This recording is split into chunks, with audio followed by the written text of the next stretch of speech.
Hello friends, welcome to the channel. ఈ వీడియోలో చాలా ముఖ్యమైనటువంటి విషయాన్ని డిస్కస్ చేశాను. ఈ యొక్క ముఖ్యమైన ఇంపార్టెంట్ విషయము డిఎస్సి ఎస్జిటి టీచర్స్కి బ్రిడ్జ్ కోర్సు తప్పనిసరి. ఇది ప్రైమరీ టీచర్లకి బ్రిడ్జ్ కోర్సు తప్పనిసరి. ఎందుకు ఇది తప్పనిసరి అయింది అన్న విషయాన్ని నేను క్లియర్గా ఎక్స్ప్లెయిన్ చేశాను ఈ వీడియోలో. దాంతోపాటు ఉపాధ్యాయుల ఖాళీల విషయానికి సంబంధించినటువంటి విషయాన్ని కూడా నేను ఇక్కడ డిస్కస్ చేశాను. ఉపాధ్యాయ ఐక్య జేఏసీ వాళ్ళు ప్రభుత్వానికి వినతి పత్రం ఇవ్వడము, మరి వారు ఇచ్చినటువంటి వినతి పత్రానికి గవర్నమెంట్ నుంచి వచ్చినటువంటి స్పందన తదితర విషయాలను ఈ యొక్క వీడియోలో నేను డిస్కస్ చేయడం జరిగింది friends. So friends, don't forget to like this video, share this video, and don't forget to subscribe my channel. Keep update all the information regarding DSC notifications. Friends, ఇక విషయానికి వస్తే ప్రైమరీ టీచర్లకు బ్రిడ్జ్ కోర్స్ తప్పనిసరి అనే హెడ్డింగ్తో ఈరోజు అన్ని వార్తాపత్రికలలో ఇది ఒక మెయిన్ ఐటమ్గా మనము చూస్తాం. సో ఇందులో ఏం గమనించవచ్చు అంటే బీఈడి ఎంఈడి చేసి ఎస్జిటిలుగా ఎంపికైన వారికి మాత్రము ఈ బ్రిడ్జ్ కోర్సు తప్పనిసరి చేయడం జరిగింది. యాక్చువల్గా బీఈడి ఎంఈడి చేసి ప్రైమరీ స్కూళ్ళల్లో 1 నుంచి 5వ తరగతి వరకు టీచ్ చేసేటువంటి వారికి ఇకపై 6 నెలల బ్రిడ్జ్ కోర్సు తప్పనిసరిగా చేయాల్సి ఉంటుంది. సో ఈ సర్వీస్లో చేరిన తర్వాత 2 ఏళ్లలో ఈ కోర్సు ఉత్తీర్ణులు కావాల్సి ఉంటుందని చాలా క్లియర్గా ఈ ఆర్టికల్ మనకు చెప్తా ఉంది. సో ఈ మేరకు National Council for Teacher Education NCTE నూతన మార్గదర్శకాలని ఇటీవలే జారీ చేసింది. ఇంతకుముందు ఎలా ఉండేదంటే ఇది ప్రైమరీ స్కూల్ టీచర్ పోస్టులని సెకండరీ గ్రేడ్ టీచర్స్ పోస్టులకి ఎలిమెంటరీ టీచర్ ట్రైనింగ్ పాస్ అయిన వారిని మాత్రమే అనుమతించేవాళ్ళు ఇంతకుముందు. కానీ బీఈడి ఎంఈడి చేసిన వారు కేవలం స్కూల్ అసిస్టెంట్ల పోస్టులకు మాత్రమే అర్హులుగా ప్రకటించేవారు. ఇది ఇంతకు ముందు ఉన్నటువంటి నిబంధన. అయితే సుప్రీంకోర్టు సూచనల ప్రకారము ఎన్సిటిఈ వాళ్ళు ఈ నిబంధనను కొంతకాలం కిందట మార్పు చేశారు. అదేంటంటే బీఈడి ఎంఈడి చేసిన వారు కూడా ఎలిమెంటరీ టీచర్ పోస్టులకి అర్హులుగా ప్రకటించింది. అది ఎన్సిటిఈ చేసినటువంటి మార్పు. అయితే మన రాష్ట్రంలో నిర్వహించేటువంటి టెట్ ఎగ్జామ్లో ఎస్జిటి పోస్టులకు పేపర్ 1, స్కూల్ అసిస్టెంట్ పోస్టులకి పేపర్ 2ను వేర్వేరుగా నిర్వహించడం జరుగుతూ ఉంది.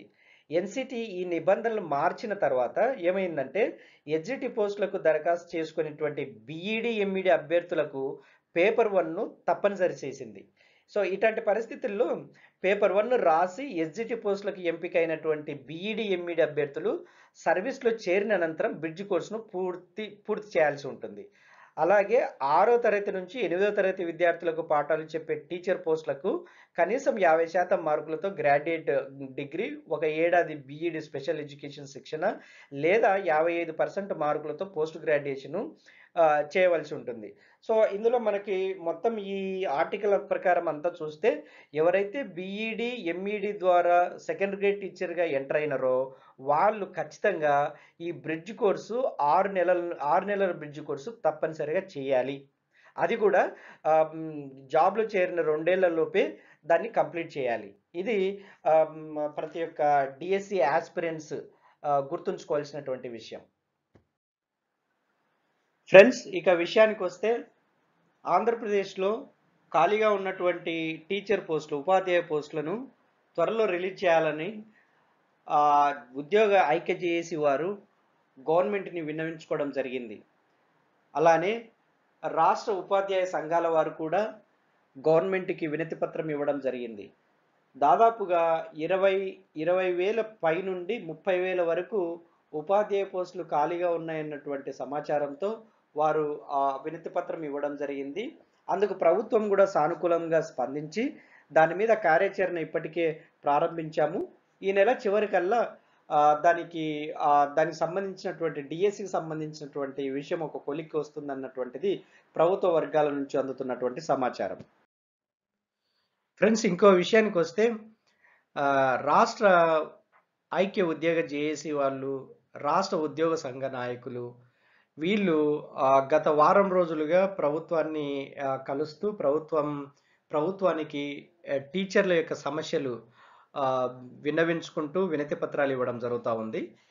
దాంట్లో పీఆర్సీ ఇంప్లిమెంటేషన్ గావచ్చు, సిపిఎస్ రద్దు గావచ్చు, తర్వాత కాంట్రాక్ట్ ఉద్యోగుల క్రమబద్ధీకరణ గావచ్చు, ఇలా అన్నీ సంబంధించినటువంటి స హ్మ్, స్ టీచర్లకు సంబంధించినటువంటి సమస్యలన్నిటిని వివరిస్తూ వినతి పత్రం ఇవ్వడం జరుగుతుంది. కాకపోతే ఇక్కడ సంతోషించదగిన విషయం ఏంటంటే, ప్రభుత్వం నుంచి సానుకూల స్పందనే ప్రతిసారి వస్తా ఉంది. దానికి 2 రోజుల కిందట ప్రభుత్వ సలహాదారు సజ్జల రామకృష్ణారెడ్డి గారు మీడియా ముఖంగా చాలా క్లియర్‌గా చెప్పారు. ఆహ్, హ్మ్.